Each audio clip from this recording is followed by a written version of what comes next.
Այսօր նոյեմբերի 15-ին ազգային անվտանգության ծառայության, ներքին գործերի նախարարության ոստիկանության կողմից ձեռնարկված հսկայածավալ օպերատիվ հետախուզական աշխատանքների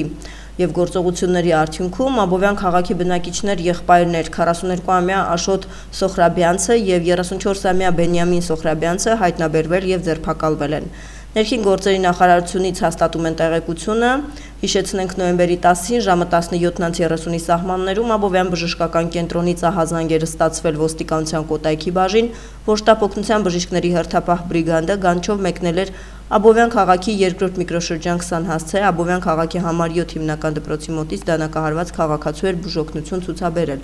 ապա տեղափոխել Աբովյան բժշկական կենտրոն։ 1 ժամ անց նույն բժշկական կենտրոնից ահազանգեր ստացվել ոստիկանության Կոտայքի բաժին և հայտնել էին, որ դանակահարության հետևանքով մահացած վիճակում իրենց մոտ էր տեղափոխվել երիտասարդ տղա։ Հիվանդանոց մեկնած քրեական ու համայնքային ոստիկանները պարզել էին մահացածը Աբովյան քաղաքում հաշվառված 24-ամյա Սարգիս Զեյնալյանն էր։ Տեղում բժիշկները հայտնել էին, որ մյուս վիրավորը ի վիճակի չէ կատարվածի մասին բացատրություն տալու, քանի որ գտնվում է վիրահատարանում։ Մինչ բժիշկները պայքարում էին վիրավորի կյանքի համար, Կոտայքի քրեական և համայնքային ոստիկանները, ապա նրանց միացած ոստիկանության պարեկային ծառայությունը Կոտայքի մարզի գումարտակի 2-րդ դաշտի պարեկներով, համագործակցելով քննչական կոմիտեի Կոտայքի մարզային քննչական վարչության Աբովյանի քննչական բաժնի հետ պարզել էին, որ Աբովյան քաղաքի բնակիչ 42-ամյա Աշոտ Սոխրաբյանցի և հիվանդանոցում մահացած Զեյնալյանի միջև տեղի էր ունեցել վիճաբանություն, որի վերաբերյալ կողմերը ընդհանուր հայտարարի չգալով ժամը 17-ի սահմաններում Սոխրաբյանցի ընկերը Աբովյան քաղաքի բնակիչ 27-ամյա Հայկ Սուքասյանը, տեսնելով Աբովյան քաղաքի Հանրապետության փողոցի 20 շենքի մոտ էր կանգնած Զեյնալյանը, իր ընկեր Աբովյանի բնակիչ 25-ամյա Սլավիկ Թորոսյանի հետ զանգահարել էր Ս. Սոխրաբյանցին ու հայտնել այդ մասին, ինչից հետո նրա մոտ էին եկել Ե. Սահակյանը, Աբովյան քաղաքի բնակիչ 34-ամյա Բենյամին Սոխրաբյանցը, ապա Բ. Սոխրաբյանցը քայլելով մոտեցել էին Ս. Զեյնալյանին և Ս. Թորոսյանին, սկսել զրուցել նրանց հետ, որից հետո Սոխրաբյանցը իր մոտ եղած դանակով թիկունքից մի քանի հարված էր հասցրել Զեյնալյանին, որից հետո Բ. Սոխրաբյանցը նույնպես լրացրել էր եղբոր գործողությունները և այն ավարտելուց հետո եղբոր հետ դիմել էր փախուստի։ Ծանուցում ենթադրյալ հանցանքի մեջ կասկածվողը կամ մեղադրվողը համարվում է անմեղ, քանի դեռ նրա մեղավորությունն ապացուցված չէ Հայաստանի Հանրապետության քրեական դատավարության օրենսգրքով սահմանված կարգով դատարանի օրինական ուժի մեջ մտած դատավճռով։ Գագիկ Ծառուկյանի մամուլի խոսնակի Վետա Տոնոյանը ամփոփել է իրականացվող նախաձեռնությունները և ընթացիկ աշխատանքները Facebook-յան էջում գրառելով «Առաջարկ Հայաստանին» նախաձեռնությունը Գագիկ Ծառուկյան բարեգործական հիմնադրամի աջակցությամբ ուսանողության միջազգային տոնին ընդառաջ հայտարարված մրցույթը շարունակում է մնալ հետաքրքրության կենտրոնում։ Հայաստանի տարբեր համայնքներից և արտասահմանից ստանում ենք հարյուրավոր հայտեր ուշագրավ առաջարկներով և նախագծերով։ Միաժամանակ ուզում եմ ընդգծել կարևոր մի հանգամանք։ Երիտասարդները հաճախ հարցնում են՝ արդյոք մրցույթը լինելու է արդար, եւ այդ հարցը լիովին բնական է, որովհետեւ երիտասարդ սերունդը տարիների ընթացքում բազմիցս բախվել է անարդարության տարբեր դրսևորումների։ Գագիկ Ծառուկյանը հավատարիմ մնալով իր խոսքին անձամբ է երաշխավորում մրցույթի բաց ու արդար ընթացքը։ Հենց այդ նպատակով ձևավորվում է ծանրակշիռ, պրոֆեսիոնալ, անկախ հանձնաժողով, որի անդամները կուսումնասիրեն բոլոր հայտերը, կընտրեն լավագույն առաջարկները։ Վստահեցնում եմ, բոլոր արժեքավոր ու հեռանկարային գաղափարները ներառվելու են Առաջարկ Հայաստանին ծրագրում։ Շարունակվում է կամավորների ամենօրյա հոսքը դեպի Հատիս լեռ, Հիսուս Քրիստոսի մոնումենտալ արձան համալիրի կառուցման վայր։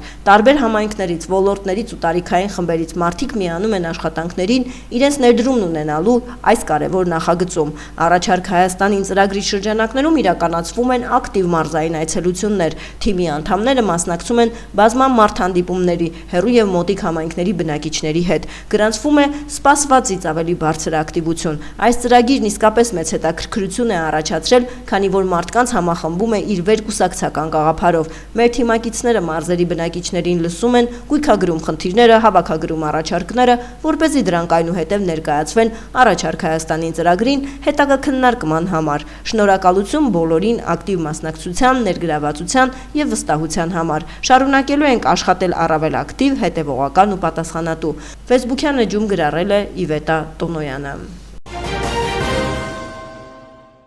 Հայաստանի արտաքին գործերի նախարարությունը ի պատասխան Սպուտնիկ Արմենիայի հարցման մեկնաբանել է, թե ինչու է Երևանը Արաքսի ափին ամբարտակ կառուցելու նախագիծը համաձայնեցնում Անկարայի հետ, թեև պայմանագրում նման պահանջ չկա։ Ավելի վաղ գրել էին, որ արդեն 1.5 տարի է Հայաստանը Արաքս գետի ափին ամբարտակ կառուցելու հարցը համաձայնեցնում է Թուրքիայի հետ, սակայն երկրների միջև գործող սահմանային գետերի գետակների մասին կոնվենցիան ենթադրում է, որ Հայաստանը պարտավոր է միայն ժամանակին զգուշացնել շինարարության մասին։ Համաձայնեցման անհրաժեշտություն չկա։ Սպուտնիկ Արմենիան հարցում էր ուղարկել արտգործնախարարություն, հետաքրքրվելով, թե ինչու է Հայաստանը Թուրքիայի հետ համաձայնեցնում ամբարտակի շինարարությունը, այդ թվում նախագծային փաստաթղթերը, երբ ԽՍՀՄ-ի եւ Թուրքիայի միջև 1972 թվականին կնքված պայմանագրի համաձայն Երևանը պետք է պարզապես տեղեկացնի այդ մասին։ Հայաստանի արտաքին քաղաքական գերատեսչությունից հայտնել են, որ Հայաստանը ծանոթել է Թուրքիայի Հանրապետությանը Արաքս գետի ափամերձ հատվածի ամրակայման աշխատանքների վերաբերյալ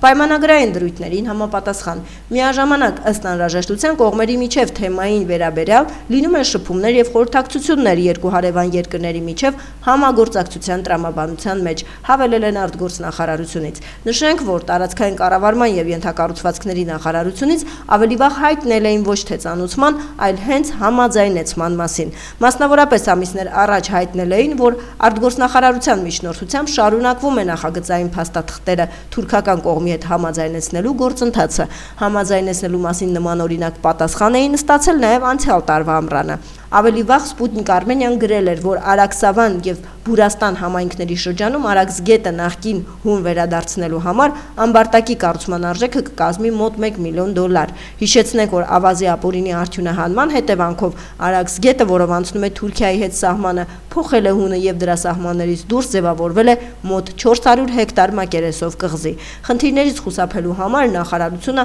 առաջարկել է Արաքս գետի ներկայիս հունի վրա կառուցել մոտ 130 մետր երկարությամբ, 8 մետր խորությամբ ամբարտակ պատներ գետի ջրերը նախկին հուն ուղղորդելու համար։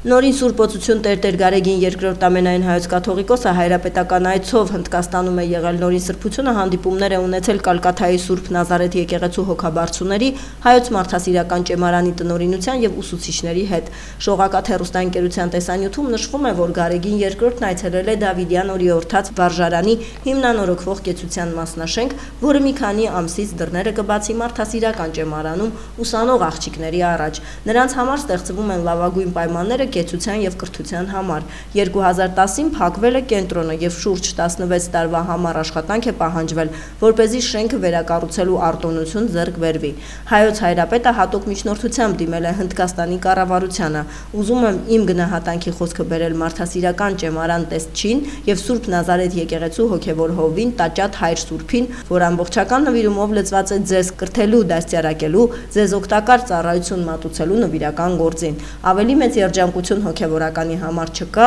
քան նվիրվել ազգի զավակների կրթության, դաստիարակության գործին, նրանց արժանավոր զավակներ դարձնել մեր ժողովրդի ազգի համար, ասել է Գարեգին երկրորդը։ Ամերիկայի Միացյալ Նահանգները Կարիբյան ծովում հարվածել է եւս մեկ նավի։ Նոյեմբերի 10-ին պատերազմի նախարար Փիթ Հեքսեթի ղեկավարությամբ հարավային նիզակ համատեղ աշխատանքային խումբը մահացու կինետիկ հարված է հասցրել ահաբեկչական կազմակերպության կողմից շահագործվող նավին։ Նավթը թմրանյութերի մաքսանենգությամբ էր զբաղվում Կարիբյան ավազանում եւ հարված է ստացել միջազգային ջրերում։ Նավում գտնվող 4 նարկո ահաբեկիչներ սպանվել են, նշվում է տարածված հաղորդագրության մեջ։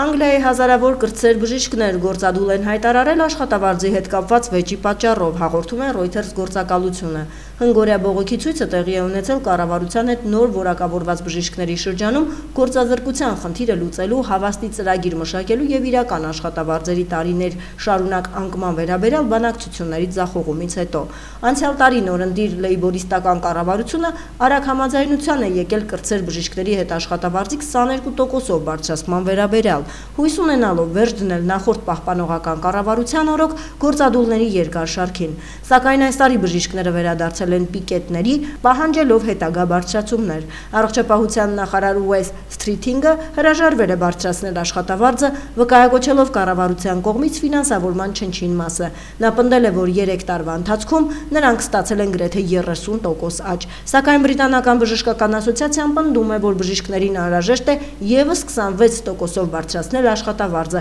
ճշգրտված գնաճին եկամտի մակարդակը վերականգնելու համար եւ որ բժշկական ներկայիս աշխատավարձերը դեռևս 1/5-ով ցածր են, քան 2008 թվականին։ West String-ը պնդել է, որ աշխատավարձի պատճառով գործադուլանող բժիշկները ցավ ու տառապանք են պատճառում հիվանդներին։ Նա մեղադրել է բժիշկների միությանը այն բանում, որ նրանք կարծում են, թե իրենց գործադուլը որևէ ազդեցություն չի ունենա։ Առողջապահության կոնֆեդերացիայի գործադիր տնօրեն Մեթյու Թեյլորը նաև նշել է. «Կասկած չկա, որ այս խափանումների ամենամեծ հարվածը կկրեն հիվանդները, քանի որ տասնյակ հազարավոր թեստեր, հանդիպումներ եւ վիրահատություններ հավանաբար կհետաձգվեն կամ կչեղարկվեն»։ Վերջին անգամ, երբ երիտասարդ բժիշկները գործադուլ են արել, ավելի քան 54,000 ընթացակարգեր եւ հանդիպումներ չեղարկվել կամ վերանշանակվել են։ Չնայած ազգային առողջապահական ծառայությունը պահպանել է իր նախատեսված հզորությունների 93%-ը։ Հուլիսին տեղի ունեցած վերջին գործադուլը ըստ գնահատականների առողջապահական համակարգին արժեցել է 300 միլիոն ֆունտ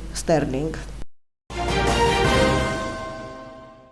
Շաբաթ օրը Մոսկվայում տեղացել է առաջին ձյունը, հայտնում է ՌԻԱ Նովոստի գործակալությունը։ Մայրաքաղաքում մեկ օրում տեղացել է ամսական տեղումների նորմայի մինչև 20%, ասել է Ֆոբուս օդերևութաբանական կենտրոնի առաջատար մասնագետ Եվգենի Ճիշկովեցը։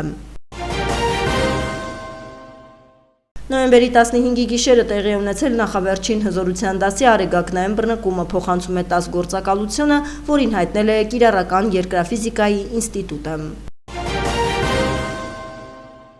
Փրկարար ծառայությունից տեղեկացնում են, հանրապետության տարածքում ավտոճանապարհները հիմնականում անցանելի են, Կորեայի ձորի ճանապարհի հիմնանորոգման աշխատանքներով պայմանավորված, հաշվի առնելով քարաթափման վտանգը, օգոստոսի 19-ից ճանապարհը ժամանակավորապես փակ է երթևեկության համար։ Ստեփան-Ցմինդալարս ավտոճանապարհը բաց է բոլոր տեսակի տրանսպորտային միջոցների համար։